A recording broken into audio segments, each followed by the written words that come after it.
Nancy Lee. I really enjoyed talking to Nancy. Fascinating.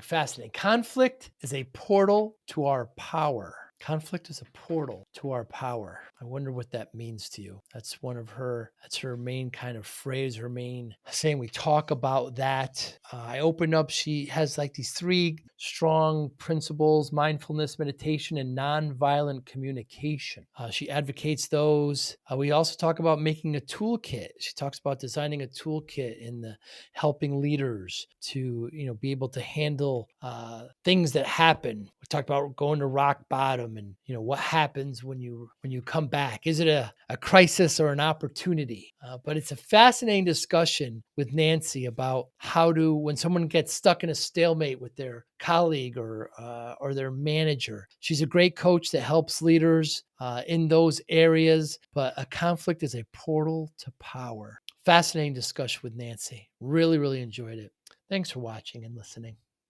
Hi, I'm Joey Pinz, and here's my 45-second introduction. After starting my business in the 90s, I started developing poor habits of eating in my diet because of working way too much. Before you know it, I found myself 340 pounds. The doctor told me if I don't lose the weight, I'm not going to see my daughter graduate. Took the next 7 months, lost 130 pounds. People think there's some secret. Ask me, how'd you lose that weight? Like there's some secret. There is no secret. How'd I lose the weight? Just one word: discipline. I've had other successes in life, and I attribute them all to discipline. Now, I'm not the king of discipline, but I believe that it can help all of us. Friends, colleagues convinced me to start a podcast. The podcast mission: how do we better ourselves and society? I talk to interesting people in health, fitness, sport, wellness, business, technology, science, art, and culture. And I eventually ask them how discipline plays a role in their life. Podcast vision: growth through learning from others. Of fun today, Nancy Lee. Thank you so much for your time. Tell me, what do you mean, Nancy, when you say mindfulness, meditation, and nonviolent communication? Wow, that is a big question. I don't think I could represent all of those things because you could write books and have their own podcasts. But those are some of the tools that I use and have been amazing and have changed my life, and also with people I work with and come in contact with.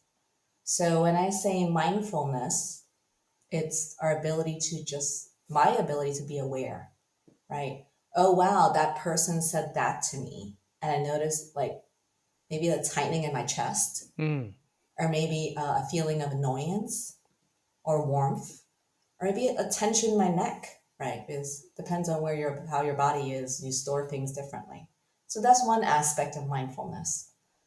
Um, and meditation, I see, is a more formal practice of mindfulness. I think people see it as like sitting down on a cushion and not moving for hours like a Mm. statue. And that's one way to meditate, right? And I also believe that when we meditate, not to harm ourselves, because I know people who have messed up their knees by sitting a Oh certain boy. way for a while, right? So I don't advocate the whole self-flagellation route that if I'm going to do something, I'm going to hurt myself, right? Mm. Intention, unintentional. But meditation is a focused act of mindfulness, right? You're saying, I'm intentionally going to take time out to, really listen to this music. Or when I go for a walk, really feel the sensations of my feet hitting the ground, or sitting in this quiet room and noticing what thought comes up. So it's a really focused effort of mindfulness. And then the last one is non-violent communication. And Mm. when I hear that, when I tell people that, most people say, so and so needs it. So and so in my life needs it. Or like, oh, I don't speak violently, right? Those are the two reactions I tend to get. And so nonviolent communication, a little bit of history, was developed by a person called Marshall Rosenberg. He grew up in Detroit during the race riots, and he was actually Jewish. So he experienced the racial tension between blacks and non-blacks. And his whole question is that why did two people go through the same situation and one turns to violence and one doesn't? Because people died in those race riots. And Mm. he, became a therapist. He tried all sorts of things. And the title Nonviolent Communication was based on, at that time, Dr. Martin Luther King and Gandhi, their nonviolent movement, right?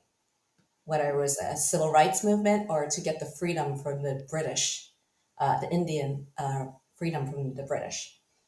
So his whole point is that there are ways that can communicate, that can alienate us from each other or Mm. even ourselves, and there are ways that are connecting. And the ways that are connecting, he codified it for something called nonviolent communication. So that's the Cliff Note version of it.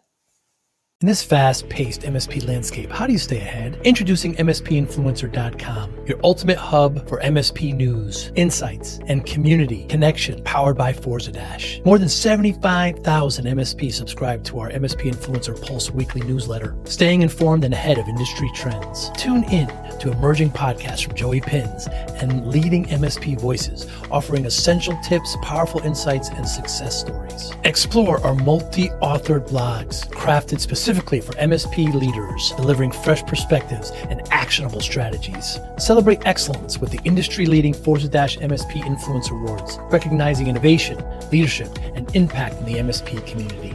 Join thousands of MSP professionals who trust MSPinfluencer.com to grow their business and expand their networks. MSPinfluencer.com, where today's MSP leaders connect, collaborate, and conquer, all powered by the Forza Dash platform, helping MSP vendors work effectively with MSPs and helping MSPs grow. Isn't that just being a pacifist? I'm sorry, can you repeat yourself? Pacify. A pacifist endorses nonviolent communication. Yes, some people do. Yeah. Those people that you just mentioned were pacifists, right? They no violence at all. They believe in having a different way to get to their goals, and they were very lofty goals. And how did you arrive at these three, Nancy? Yeah, like most things in life, we encounter them when we have breakdowns. Think about it. If things were going so well in our lives, why would we stop doing anything or start doing anything, right? Because in most cases, things are working relatively well and meeting our needs. And that's why we're like, oh, let's keep trucking along. I don't think anyone who suddenly starts showing up at a church or a synagogue or a mosque is because life is going well. There's probably some suffering, right? So me, it was a breakdown in 2016 when my grandma, my mom's mom, who raised me. So we're immigrant family from China, and she helped raise me, and she started getting really sick.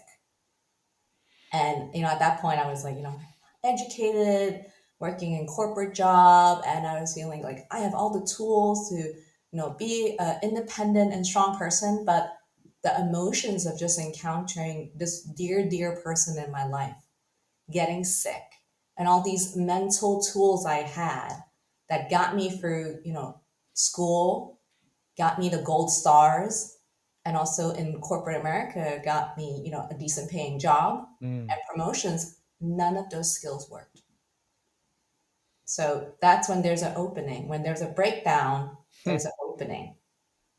And when there's an opening, that's when something could pour in, right? The possibility of new things. And someone lends me the book. A good friend of mine lends me the book called The Power of Now by Eckhart Tolle. I don't know if are you familiar with it? Yeah. And I was never a self-help book person.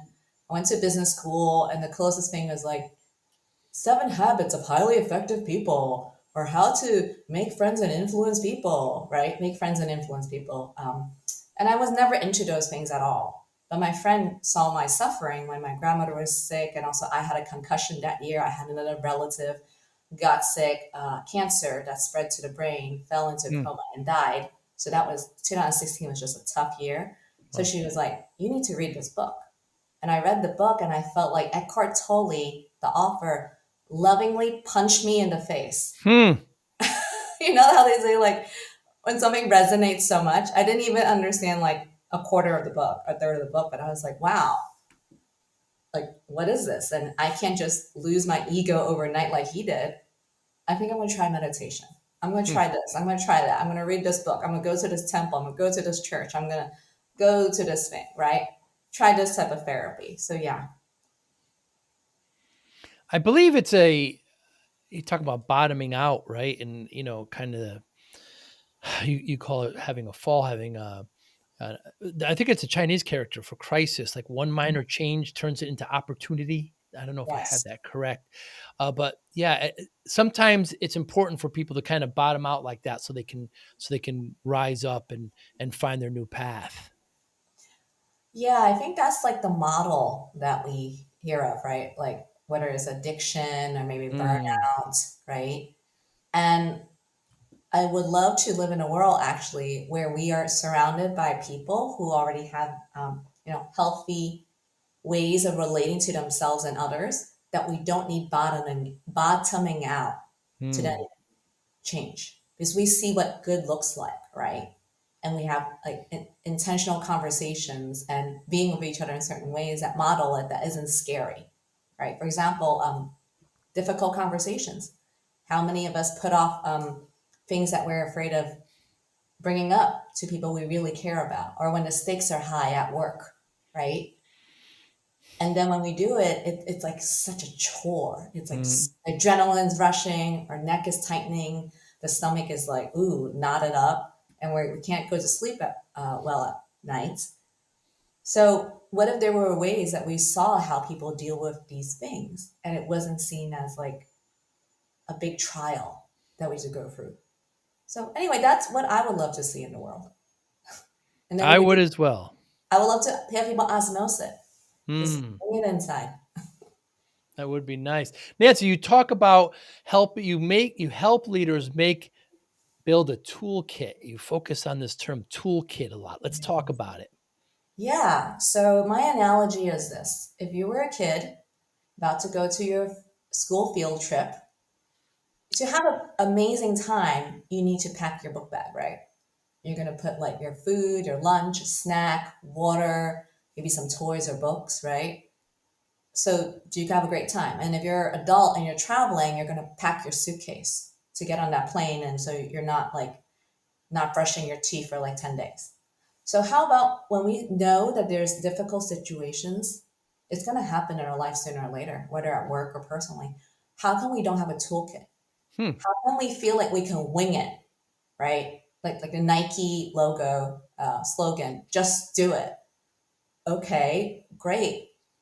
But there are tools out there that other people have tried and it works for them. Maybe it could work for you.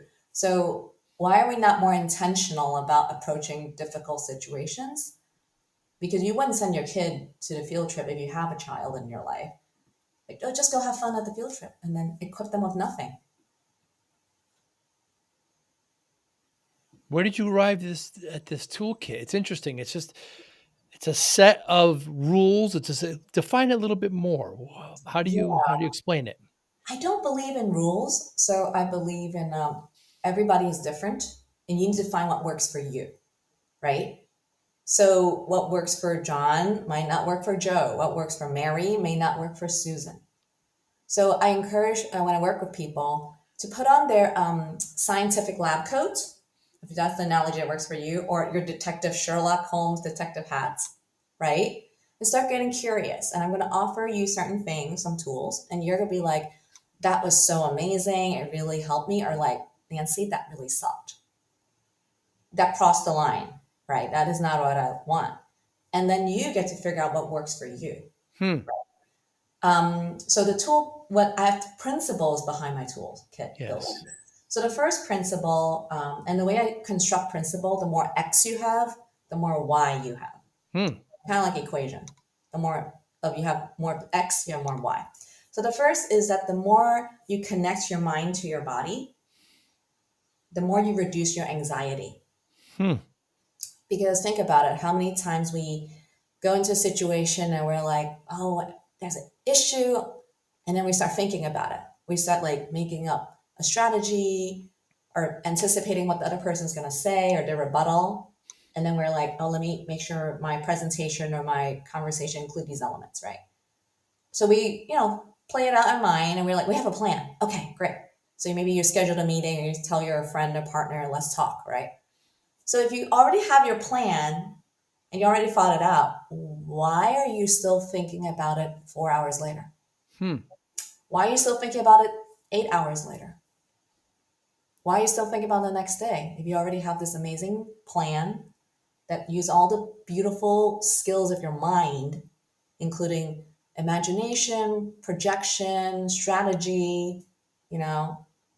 So my perspective is because your mind, you cannot outthink your way out of a problem, because our mind can get, when we're stressed, gets hijacked. Have you heard of something called the limbic system? I've heard. Yeah, the limbic system, or amygdala hijack, or the reptile brain. These are all words talking about just a part of our brain, like in the back, like our brainstem area, that when we're stressed out, it slips into fight, fight, or freeze mode, Hmm. right? So if we're stressed out, even when we have the best strategy, we keep thinking about it. So there are exercises that I offer to my clients that connect the body and the mind. There are ways to like, not to like shut the body up, to calm it down, right? And some things could be even as simple as taking a deep breath and noticing we're breathing, right? Or noticing sounds that are close by, sounds that are far, sensation on our skin. And when we do, it's another way to come back to the present moment, which is mindfulness, right? And Hmm. that's when we could calm down a bit. And so the more we connect the body and the mind, the more we reduce anxiety. Is it possible? Is it more difficult to connect the mind and body when you're unhealthy physically or mentally? Oh, yes, yes. And oftentimes it's because we're worn out, we're Hmm. run down, right? Some people say that our body keeps the score, right? Like Hmm. what's happening, what it's holding on to, what it's letting go of. And sometimes when you're holding on to so much, it could come as diseases. And I don't necessarily take that stance as like trying to blame the person who's holding on to things. And it might not only be the only cause, right? There's a lot of cause of illnesses. But that's one perspective some people have, is like when we hold on to all the stress, because short term stress is great. It's like motivating, right? We get excited, we get inspired, but long term stress has shown to decrease our immune system, right? Makes us feel aches and pain in our body, and even make us feel exhausted. Yeah. And when you say mind, Nancy, is it thoughts? Is it your brain? Is it your attitude? What do you mean by your mind? Connect your mind to your body. Yeah, it could be any of those things. So let's say I'm noticing a recurring thought, right? That like I gave that example of like just the same thought over and over again. I'm noticing, oh, I'm riled up right now. I'm riled up internally. Or Hmm. maybe I'm feeling this like really strong emotion. And for some people it might sound like a loud voice in their head, like screaming or yelling, right? Or when I'm noticing that I'm being like really unkind to myself or the other person, that's another example of just like something's very overwhelming right now. And let me just, ooh, do some things that works for me, and then to connect the body and the mind, right? So the primary principle behind building your toolkit is this mind connection to the body. Are there others? Yes, so that's the first connection. The second connection is then connecting to our own selves. So the more we connect to our feelings, right, the more we could have more clarity in our mind, right? So I don't know how people feel about the word feelings. I also know it's a big word, but and feelings doesn't always have to like, it comes up differently for different people. It could be a voice, it could be color or sensation or anything, right? I don't want to label, and you don't necessarily even have to have the word for it, but you're feeling it, right? And because anger could feel different for you versus me, right? I might feel like I'm irritated and you may be infuriated. And Hmm. also the intensity might be different. I might perceive this to be a 10 out of 10 for me, but the same thing might be a 5 out of 10 for you, right? So everyone's so different. We can't make put or project what we're doing or feeling onto the other person, because my 10 might be your 5 and vice Hmm. versa. So back to that. And one thing I like to talk about is inner empathy. Have you heard of the term empathy fatigue before? I don't think I've heard the term, but it obviously makes sense. Yeah, in what sense? Well, there's almost so much empathy you can give, right? And receive and Yeah. And in this day and age, it's a lot is happening. I just want to say that out loud. I think we can Yeah. all agree Yeah. a lot Yeah. is happening. Yeah. And then people are saying like, oh, like why aren't people being empathetic? Like, or some people are super empathetic, right? And Mm. I think one of the things that we encounter either when people are super empathetic or not empathetic at all is the idea of empathy fatigue. Mm. We can't pour from an empty cup. So if our cup is empty, how do we give other people empathy? And even if we do, the person could kind of sense it, Mm. right? Like that is not authentic. We could be like, oh my, oh honey, I'm so here for you. And a person is like, I don't trust that. Right? So the idea of inner empathy is to give ourselves empathy first. And it could be in different ways. One way do it is I have an empathy buddy practice. So every week, I have this person who we agreed to call each other once a week, certain day, certain time, and we each take turns. And one person, the first person goes and just shares something that's happening in their life. Big, small, happy, sad, whatever you want. But keep it like minimum, not like whole 9 yards. But then as you talking about it, the person on the other side could only do one of two things. The first thing is to reflect back what they heard. Mm. I hear that you're really upset that um, they're changing the work from home policy, right? That's reflective listening. The person actually said, like this work from home policy is like really bothering me. I now have to wake up like 2 hours extra early because I have to commute and I have to take care of my kids, right? I'm spending like 15 hours in traffic a week. That sucks, right? Another Mm. person just, yeah, I hear that you're feeling terrible about this. But then the other thing is making guesses of feelings and needs. Oh, are you annoyed because you have a need for more rest? Right? And in that case, the person who's expressing themselves have this container, right? How often when we're in conversation, and the other person tries to do one of several things. One is to give us advice, right? Lots of Always. people. Yeah, always. Another is analysis. Of course, your parents act this way because they're blah, blah, blah, blah, blah, right? Mm. Because of that, you should read this book, right? Another thing people like to do is to commiserate. I've been there too. My manager is so annoying. My coworker is so frustrating. And then another one is called one upping. You think Ah. you have it bad?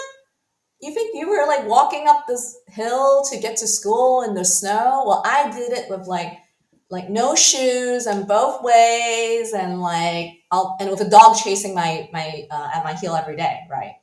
So we tend to interact with each other like this. And there's nothing wrong with it, I want to say. It's just human nature in our Yeah. conditioning to relate. But sometimes when we're stuck, it's nice to not have those things, right?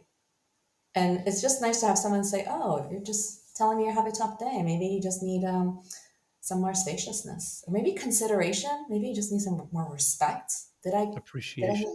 yeah, or appreciation, right? And then that gives me, in this case, receiving it, the space to then open up other doors and possibilities. Because I'm a verbal processor, I'm an external Mm. processor, but you can also do it internally. So if you don't want to find a friend to do it with you or an empathy buddy partner, you could journal, right? You could self-record and play it back to yourself. There's so many ways to give ourselves empathy, inner empathy. Hmm. Then from that place, so then we get to the third part. The third principle is the more we feedback, give and receive feedback, the more we increase trust in the pace of the group. Hmm. And the reason why I present the first principle first, connecting to the body, then connect to emotions, and finally connect to people, is that and oftentimes a lot of books like Crucial Conversations or Difficult Conversations, these are classic books about how to manage difficult situations. People jump into conversation right away. And I think that's really hard when your body is riled up, right? And also we're running on empty. Hmm. So when we jump into those conversations right away, we could be strategic, we could use our brain, but when we sit at the table, the other person might sense it and be like, whoa, that person has something going on. I don't know if I can they're saying all the right words.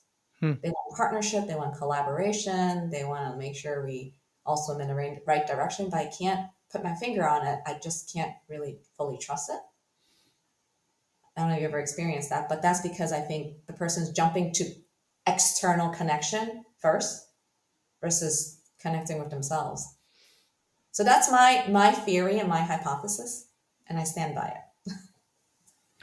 Yeah, I like it. If we go back to number 2, I mean, I've been slowly, Nancy, phasing out the people who give the unsolicited advice. It's just it's a trap because if you don't do it, then they get upset with you, but you never asked for it. It's a terrible trap, and having an empathy partner is really, really interesting. I'm in a relationship here, and oftentimes we have to do that. We just have to kind of just sit and listen. I want you just to listen. Don't give any retort. Don't, like you said, one up me and these kinds of things and commiserate. Yeah, sometimes you just want to be heard. Yeah, and sometimes it also helps when you're not asking the person who's triggering you to do the listening, right? Mm. Sometimes we need help because that person is also riled up, right? So that's why empathy buddy is nice, providing that person is the one who triggered to do that work first and then come back to the person who's like stirring these things up, right? Mm.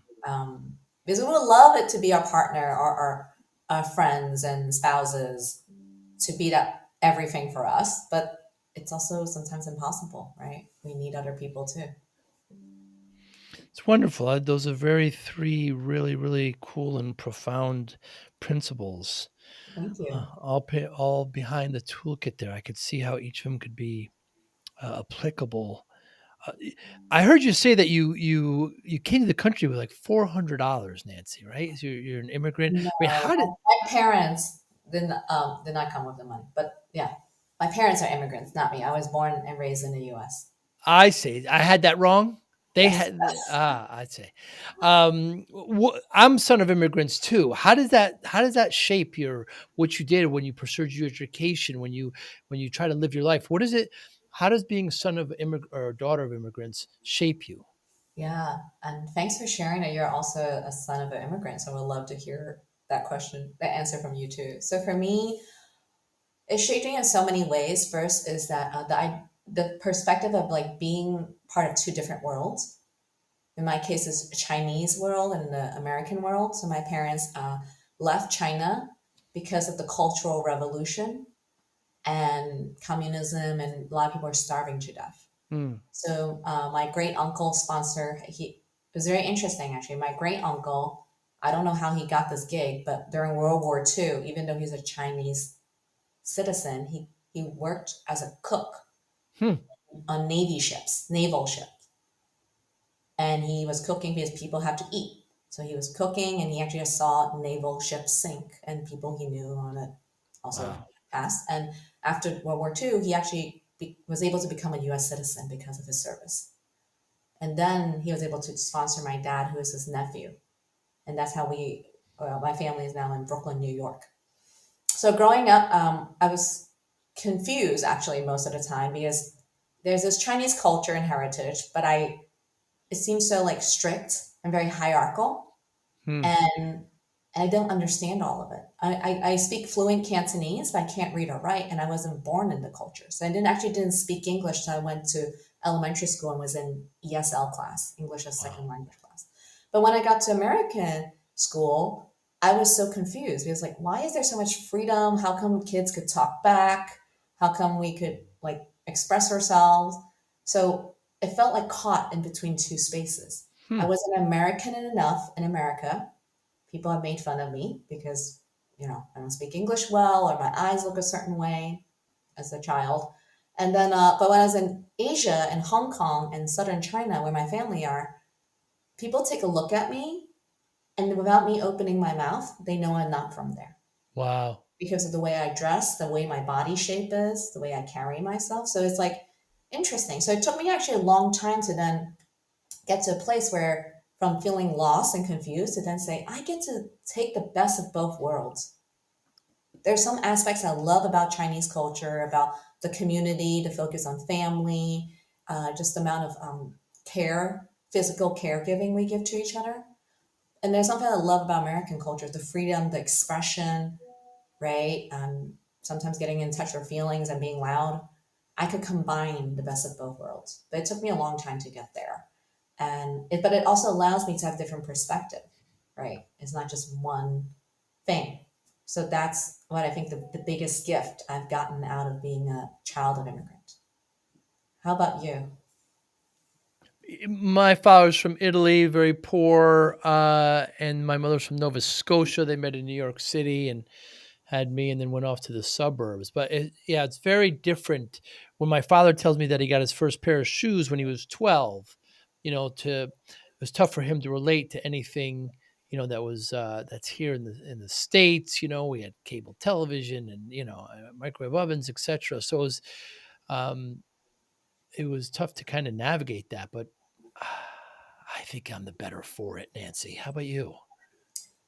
Yeah, it was tough to navigate, but I think once I got there, yeah, like I said, we get the best of both worlds, right? And also, I mean, one of the stereotypes is that our parents sacrificed so much to give us a better life, right? And for that, I'm forever grateful. You have a story, Nancy, of land grab. Can you explain that? So it's actually one of my clients. So a land grab is what I call. Have you ever been in a situation when this? I was saying in bigger companies, you tend to see this because in bigger companies you get more divisions, especially if you go for a lot of M&As, mergers and acquisition. And when you buy other companies, of course you're going to have overlapping functions because they're not totally unique, right? They might have a spin, but so what happened is that one of my clients came to me because she was in these leadership meetings that literally go nowhere. These monthly leadership meetings with her and her peers, trying to have these high level, they all manage departments and division. But there was a land grab situation in which one of her peers said, my team is great at A, B, and C. So my team should take on anything that's related to A, B, and C. Hmm. And my client was like, well, actually, my team is really great at A6, B3, and C12. How about we collaborate? And her peer is like, no, my team is great at A, B, and C. We Hmm. should own the totality of it.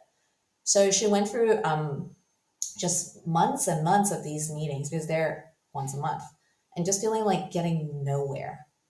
So when she came to me, she was describing as a land grab, right? Because they're all leaders, executive leaders in their own rights, have a fantastic track record of getting things done, leading teams, bringing the business. And now they're, instead of playing on the same team, Hmm. they're kind of fighting against each other. So what I helped her with was building her own toolkit, right? How do you deal with this when it's stressing you out? And she really, one of her things she was holding on to is her principle. She really wanted to treat the other person and herself well. She didn't just want to be like, demonize them or to make them to be like terrible human beings. So when we also gave her some frameworks on how to communicate also, right? We can't just jump to communication. Sometimes we try different frameworks.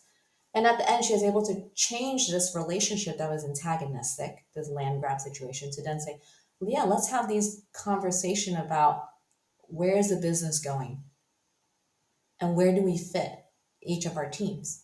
Hmm. And it's not just the two of them, they actually have to involve two other divisions. So then we stopped, she stopped her coaching with me, at least, but she's now on the path, turning someone from, someone who's at odds to a partnership. And I'm sure there'll be more difficult conversations to be had, but that's the whole point, is that how do we connect with ourselves first before we then bring it to the other person? Hey, Joey Pinz here. Want to take your podcast experience to the next level? I'm excited to invite you to become a YouTube member. It's the absolute best way to support the channel and enhance your connection. Join our amazing community and unlock the incredible perks, custom loyalty badges, exclusive emojis, and priority comment replies. Your voice will always stand out. Be the first to watch new videos with early access, receive special membership shoutouts, and get exclusive behind-the-scenes photos and updates. Dive into content available only to our members, special videos, deep dives, and insider perspectives. Engage directly with me. Suggest podcast topics you want to hear and even get personalized video shoutouts. Hit the join button right now and become part of something special. Let's build this amazing community together. I can't wait to welcome you as a new member. Join the Joey Pinz family today. Yeah, I see that in those big corporations. I have a tech firm, so some of my clients are these large firms, and just Nance, they have meetings just to have meetings. And then it's all right, a land grab, and they're like fighting within each other. It doesn't happen everywhere, but when you see it, it can be frustrating. Yeah, and I think it's because there's overlapping functionalities, right? Mm. And to even recognize that and then have these difficult conversations about what do we actually need? Like what is who are our clients? What do they need and how are we going to serve them? And then when they're realizing there's overlap, it could result in reorganization, it could result in layoffs, it could be resulting in one business unit being dissolved because that's not the direction they want to go anymore as a whole, overall organization. So these are not easy conversations to have. But when you Mm. don't have these conversations, that's when you see the recurring patterns of meetings that go nowhere.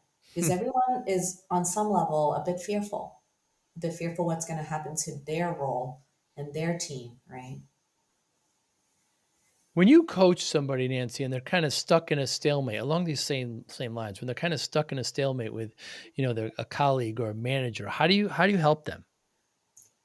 Yeah, well, first is to take care of them first, right? Give them Hmm. empathy and help them see that they're not crazy. Sometimes people will be like, am I the crazy one? Like, what Mm. is happening? And we start to have self doubt, right? Or we just get exhausted. Sometimes it's not even self doubt, we're just so exhausted. And sometimes people at those levels, they're not being seen and heard in some ways, right? It's all about like getting things done. But when do you actually take time to talk about like, how are you doing? How are you feeling, right? And just even reflecting back what I heard could be really helpful. Hmm. And then the whole like in some case like some of the body exercises, I offer them certain body exercises. Then everybody's different how their brain works and seeing what can help them calm down, but also creating a framework. So I come from a consulting background. I don't know if you've heard of the 2x2 matrix, right? X axis and Y axis, a very classical consulting. So I think for me, creating a framework for ourselves helps anchor us because things are always going to be changing on the outside. So the first thing on this framework for the self is your x-axis is how you want to be in this world, Hmm. right? So as a leader, sometimes you might need to be directive. Other times you might want to be collaborative. So these are the two poles, for example, directive or collaborative. And you can apply it to like parenting, you can apply it to, and these are one person's example of what this x-axis can look like. And then the y-axis is how do you feel when you're like stressed out or things are not going well? And how do you want to feel? Hmm. Right. So maybe the bottom of this y-axis is like feeling frustrated or annoyed or anxious. And then the top part is feeling inspired, right? So you got to first figure out what is your matrix first. And then because that then gives you two things that you can do with it. One is to evaluate where you are now. So given a situation, where are you feeling? Are you up below or above? And where do you want to take people or take yourself? Right. Hmm. And then the second thing this framework helps you to do is then when I give you exercises or suggestions or frameworks, you place it on this matrix, if at all. So you place the ones that are useful to you and it actually helps you move the ball onto this matrix. Hmm. And then you can have a copy, print it out, and next time you're like, ooh, I'm in this situation, which is the upper left-hand quadrant. And when I'm in this upper left-hand quadrant situation, you know what really helps me when I worked with Nancy before and actually use this tool? This three tools really help. So let me do one of those tools, right? And but now I'm right now in the lower bottom left right-hand corner, right? So this becomes a mindfulness tool too. Think about it. You need to be aware of which quadrant you're even in. Hmm. And then you figure out, oh, based on my coaching work of Nancy or training work, I'm in this quadrant and these tools have been useful for me. So I'm going to try it on it. Nancy, your approach Uh-huh. to all this. Is it more art or science? Because I hear you say things like, "I don't believe in rules," Hmm. and freedom. That's art, and then you talk about quadrants and putting things, you know. So of course, everything is a mixture of the two. But I wonder if I were to ask you, like, what percentage, which is more? Do you think? It really depends on the person, right? It's your personal experience. And I would like to tie it back to the theme of your show, actually, discipline, right? Huh? Because even if you're creative, even if it's an art, you still need to have the discipline, which means Yes. the consistency to practice it. And I think that in and of itself becomes a science, right? Art becomes more science when you have the consistency of doing it. Hmm. And vice versa, science can become art when you get to explore, right? And find what works for you. Because I think a lot of times I read those scientific studies and said there's a bell curve, and most people, the 60 or 80% fall in the middle. And I don't feel special or unique anymore because I'm just part of this bell curve, right?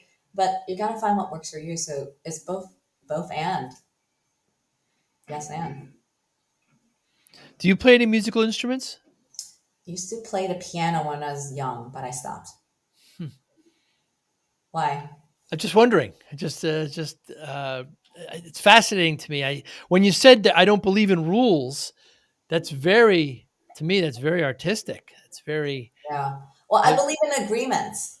ah So I don't believe in agreements, rules. not rules. So rules are very hard to change and usually is like one-sided, meaning a person in a position of power gets to declare the rules. Hmm. Or even let's say in a democracy, maybe it's not the person totally in power, but also maybe people do it for voting or expressing what they want, right? So, but it's very hard to change a rule. What I But anything done on a massive scale is hard to change. I just want to preface that. I don't think it's just anything done on a massive scale is harder to change because the bigger it is, the more momentum it takes to change something.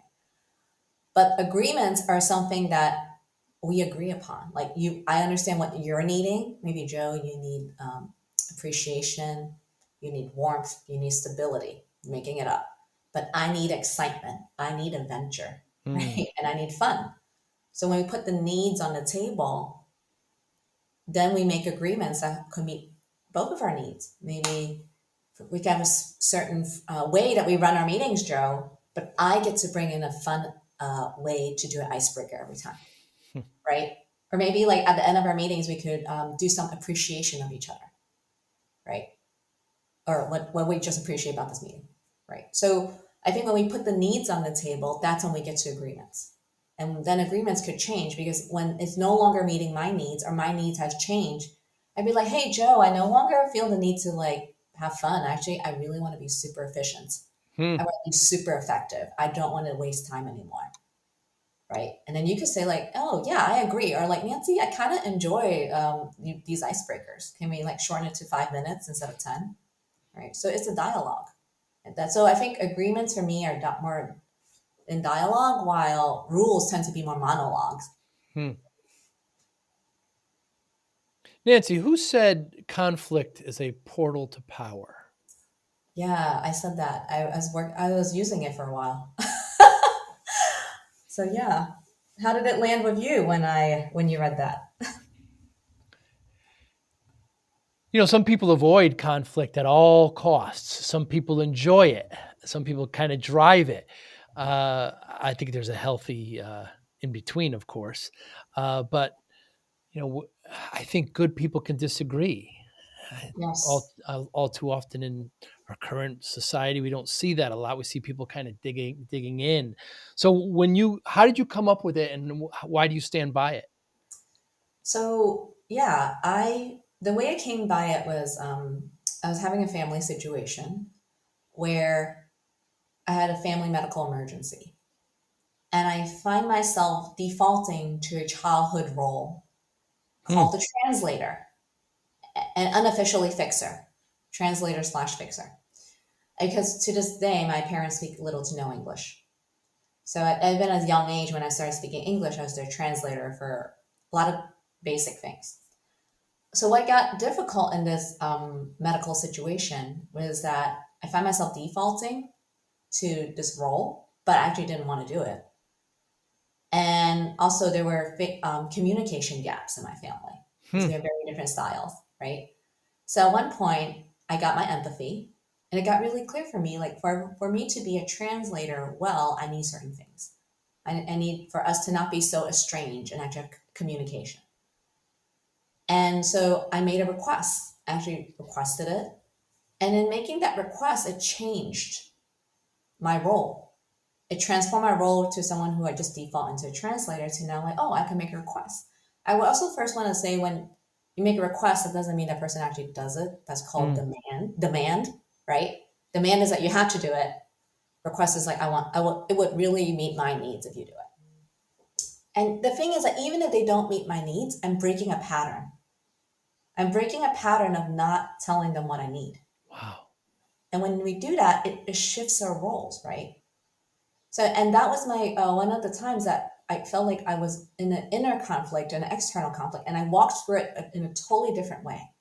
And it transformed my relationship with myself because there's something called the drama triangle in therapy, and I'm not a therapist, but there's something called the drama triangle where the stories we tell is based on three different types of roles. The one is the hero. I'm going to save everyone. I'm going to make it a better day. Hence all the Marvel movies, I think. Hmm. The second is the victim. Oh, somebody hurt me. Woe is me. And third is the perpetrator, the person who inflicts the pain or the harm. And in therapy, the way you transform it, if you work with a therapist, is supposed to get to three different types of roles. One is called a coach, one is called a collaborator, and I think the last one is called the creator. The creator. Um, I'm bringing up this frame of reference is because when we're stuck in these roles, even doing something as simple as making a request, and even if it never gets met, it changed the dynamic within myself in this and also with my family, Hmm. right? And that's when I actually tasted that power.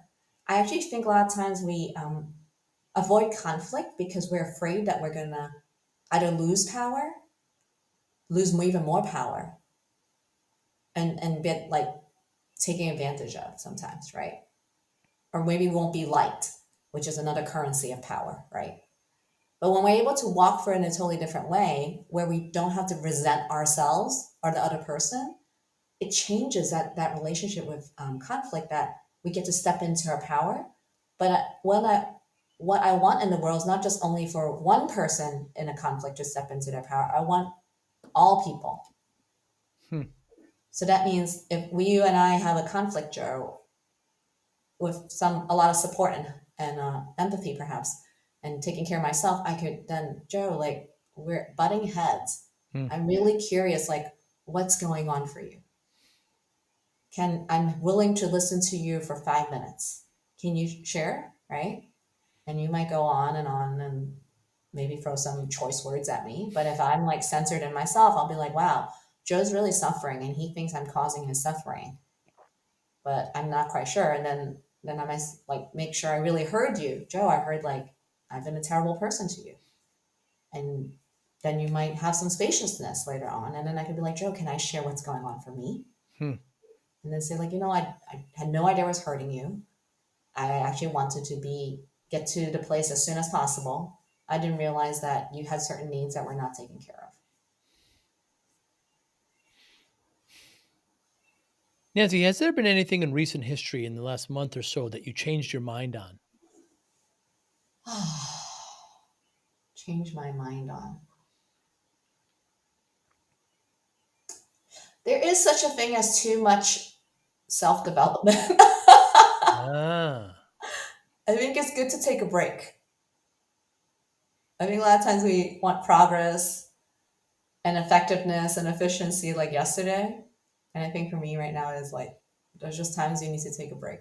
I think I'm Hmm. also part of the culture, right, of Americans and the work culture of like go go go, right? Yeah. Yeah. Like high achieving, go get it done, and yeah, I think sometimes I just need a break. So you mentioned discipline before. I started my business in the 90s, Nancy, and I was working way too hard, 14, 16-hour days. You're no stranger to that. And I was putting my health in the back and Before you know it, I'm in front of the doctor and she tells me that I'm at 340 pounds and that if I don't lose the weight, I'm not going to see my daughter graduate. My daughter was just born. So Wow. driving home, mad, angry at myself. This is my pie hole. I'm the one who did this. I'm going to make changes. Punching the steering wheel. What have I done?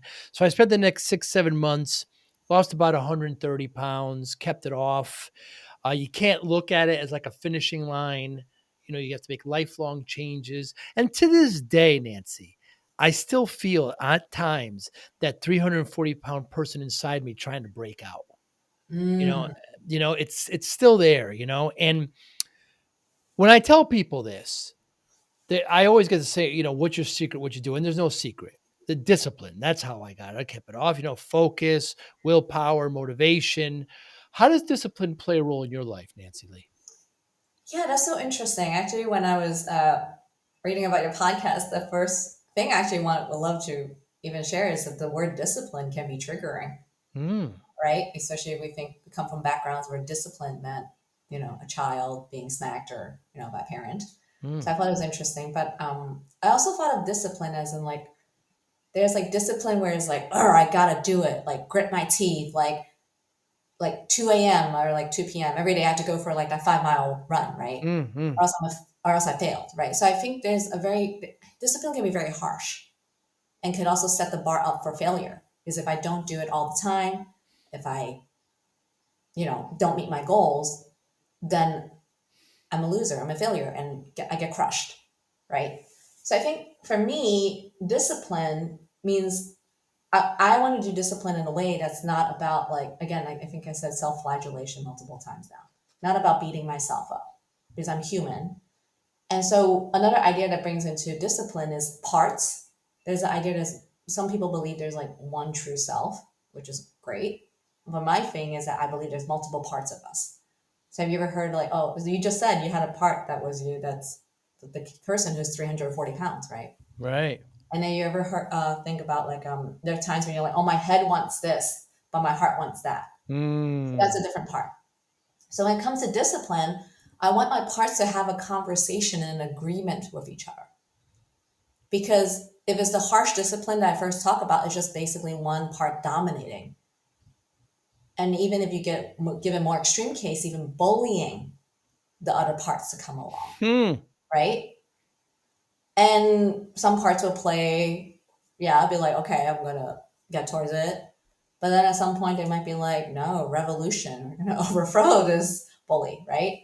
So I wanna check in and say, like, oh, if I'm gonna do this, I wanna check in again and say, like, hey, is this like how I wanna do it? Do I even feel good doing it? And I'm not saying I have to feel good all the time, Hmm. but if it's always like pain and suffering, then at some point I'm gonna lose my motivation, I'm gonna lose my energy, also I'm going to lose like my self-respect because I'm guessing a part of me is not being talking to myself in a nice way, right? Hmm. So I think discipline, I think certain people believe in like very stern discipline, and I don't believe in that. So I'm actually curious, when you said discipline, what is discipline to you? Because I just shared with you, discipline is like getting different parts of me to make agreements so we can all swim together or walk in the same direction together for a while. I've done over 600 of these, and Yeah. at the end of every conversation, I always ask how discipline plays a role in your life. And I'm always amazed how different it is with every person. Like you said, there's some that have like a militant, parent, almost as a Mhm. noun, disciplining you know, um, deserves discipline, and others are afraid of it. A lot of artists say, oh, I'm a guitar player, I don't believe in Yeah. discipline, and there's no wrong answer, right? I self-discipline, I would think I play a little bit of a guitar, and you have to know chord structure, you have to understand that takes some kind of discipline. My thesis at this point is that discipline is a spectrum, and I've actually brought it to 10 different elements based on my experience and some interviews that I've done. His book coming out soon, and to that. Mhm. But I feel it's kind of it's a spectrum, and it just means different things to every person. And there's no wrong answer. Yeah. That's what But I enjoy it. I do think one thing about discipline is the need for consistent practice of some Consistency. sort. Yeah, Mm. and consistency with a level of frequency, I think. I'm not saying it has to be like every 2 days or, Mm. but if we don't practice, it's like speaking a foreign language, right? Yes. Or like even running or going to the gym, if we don't consistently enough do something, we're going to lose it, right? Yeah, the 10 elements I came up with, by the way, I've never shared this before, but focus, restraint, obedience, mastery, control, routine, order, willpower, direction, and strictness. Oh, wow. More to come. What motivates you, Nancy? What motivates me? I think the possibilities of just having a different way of relating to myself and other people. Hmm. That's right now I'm like the world we live in, we tend to cast each other as this or that, right? Right. Like and it's gotten like really tense. And I want to help people going through tough times, like to, and including myself, to find a different way through it. And that doesn't like leave people behind. And I'm not trying to be Pollyanna about it, but like if we keep repeating these same patterns, we know what's happening around the world right now. So um, wars and conflicts and such. And if I could contribute even to a bit of like lessening of that internally in someone else, or maybe more externally somehow, that I think that would be great. While you were talking there, possibilities and everything you said, I kept on thinking in my mind freedom. Yeah, that could be one way of doing it. Freedom. It could also be like independence or maybe self respect or sovereignty. Everybody has, like you said, like everyone has a different perspective on discipline. So Mm. words are important. Maybe even being authentic, right? Mm. Or So, given connect. that motivation, I'm sorry, I didn't mean to interrupt. No, go for it. Given that motivation, possibilities, freedom, how do you measure success, Nancy?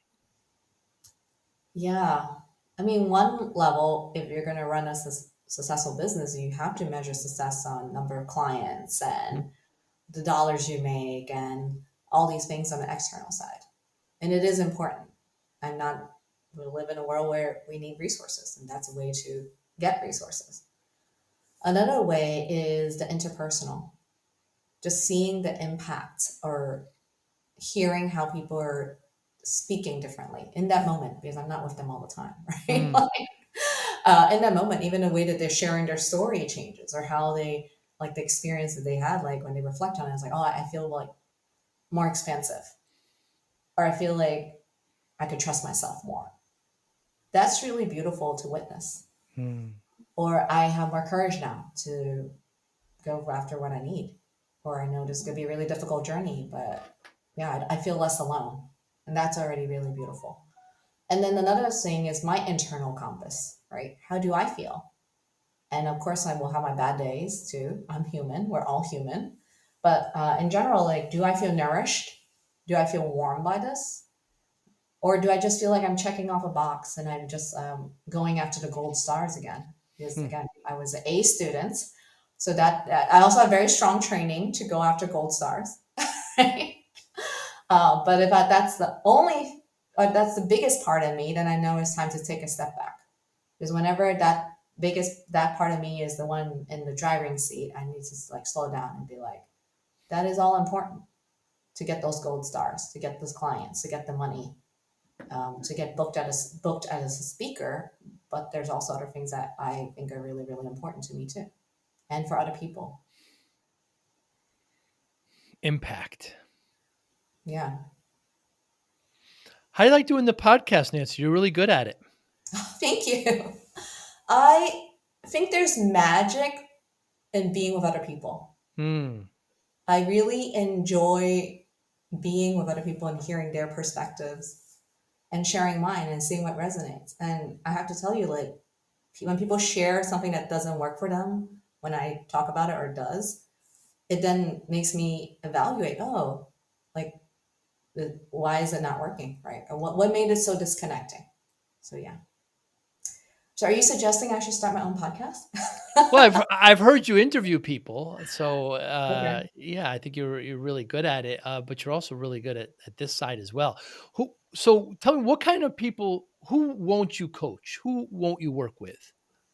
Yeah, great question. People who expect me to do their work, Hmm.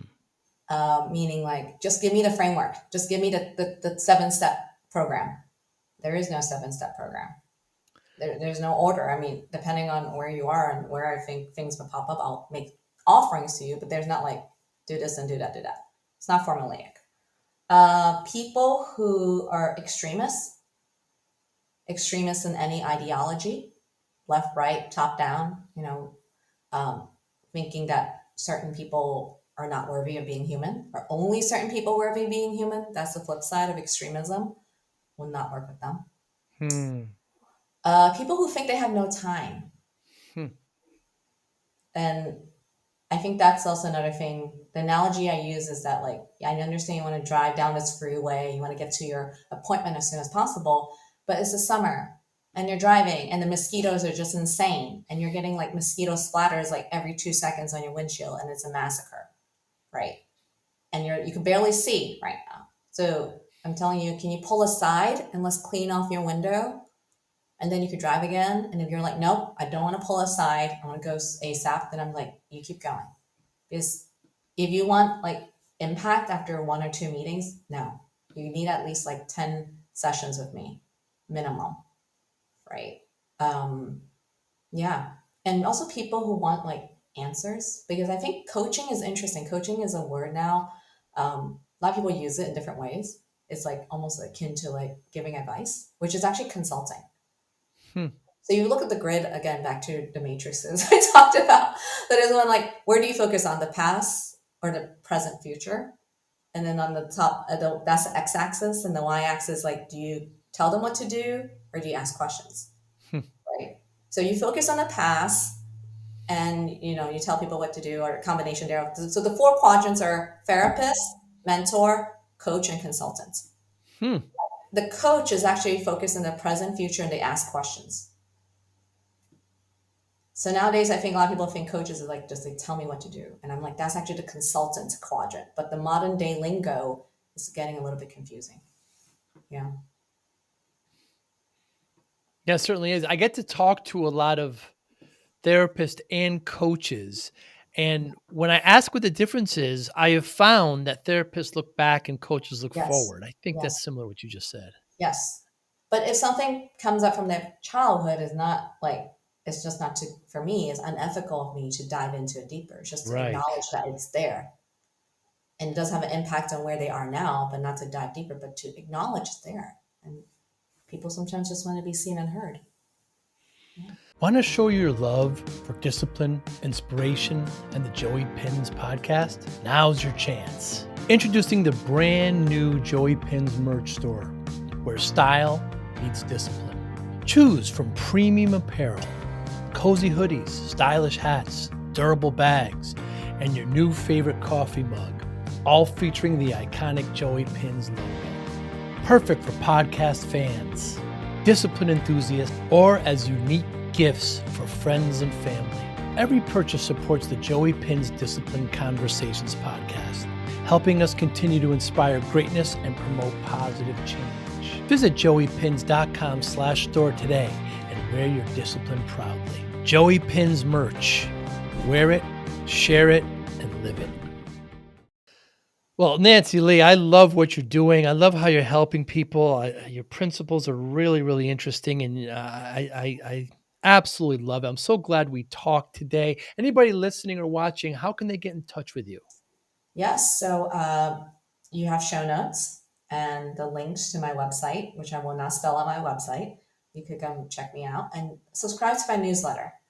I do a weekly newsletter where ultimately it's going to be a question of the week, right? Maybe, and for example, one question would be, who gets to decide what story you tell? I'll tell something about that happened to me that week and then share like, who gets to decide what story I get to tell? And Mm, hopefully that also prompts you to figure, like, wonder about your life, right? So you can also come check me out on LinkedIn. So it's Nancy Lee, Li, which I always say is Jet Li, not Bruce Lee.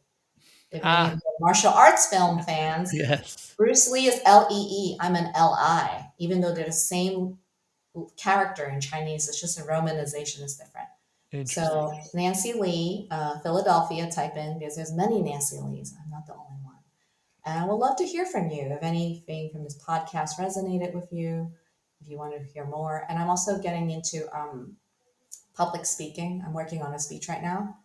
So, yeah, if anyone wants a speaker to come to the organization, I'd love to come and speak. The website, am I pronouncing it right? Panapanya? Yes, yes. You want the Two story behind N's? it? Yes, yes. Pannapanya. Yes. Panapanya.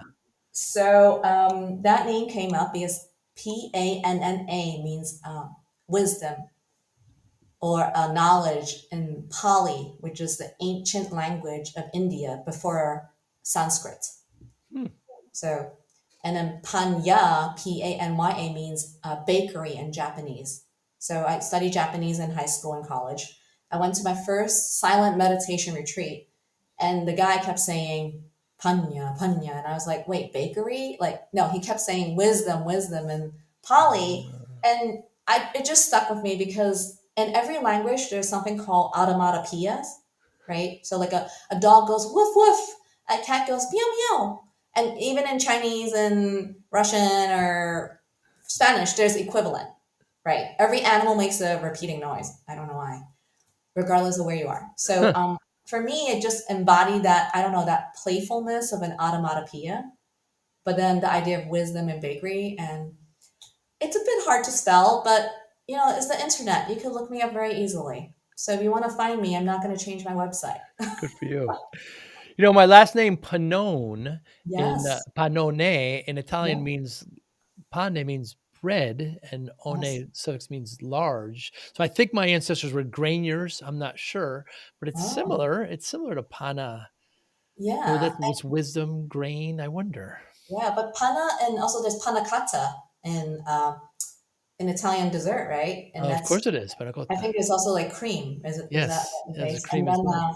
and I think the word panya in Japanese is based on, I think, Italian or French word for pan, right? Isn't that something? Because I don't think the Asians had baked bread. Their breads are more steamed. So when the French influence pan, right? Right, Yeah. friends. Yeah. So linguistically, is really interesting to see different cultures affect each other. Yeah, mix. Yeah. Nancy, thank you so much. Next time I'm in the greater Philadelphia area, perhaps we'll get a cup of tea. Yes, please. Where are you located? I'm in Western Florida, Oh, okay. Yes, down come to south. Yes. Philly or yeah. I I'm really, originally from the Northeast, but I came down here recently. really, where were you based in? New Haven. Okay. Wow, Yeah. that's quite a switch. Yes, yes, yes. I want to play golf 12 months. So once empty nest happened, away I went. Thank you so much, Nancy. You have a great day. Thank you. Take care. Thank you for listening and or viewing Joey Pinz Discipline Conversations. Please share this episode with one or two of your friends who you think may benefit from the episode. Our website, www.joeypins.com. There you'll find lots of resources and you could join our mailing list. Please follow us on all our social media, Instagram, Twitter, and Facebook. Podcast information, the video version of our podcast is on YouTube. Please subscribe. Audio is on all major podcasting platforms. Please follow them. And if you like it, please consider giving 5-star rating. Would really appreciate that. Thank you again for listening or watching Joey Pinz Discipline Conversations.